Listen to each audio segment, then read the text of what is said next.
I ran into this last week. Here's what fixed it for me. Checking your account balance on N26 is straightforward, and here is how to do it in just a few steps. Step 1. Open the N26 app. Launch the N26 mobile application on your smartphone. Make sure you are connected to the internet for the app to function properly.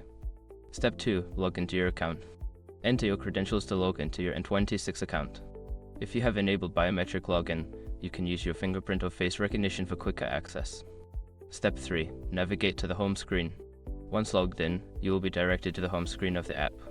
This screen displays your current balance prominently at the top. Step 4. Check your balance. Look for the balance section, which shows your available funds. If you have multiple accounts, select the specific account you want to check. Step 5. Review transaction history optional. If you want to see recent transactions, scroll down on the home screen to view your transaction history. This can help you understand your spending better. Sometimes, users overlook the account selection if they have multiple accounts, leading to confusion about which balance they are viewing.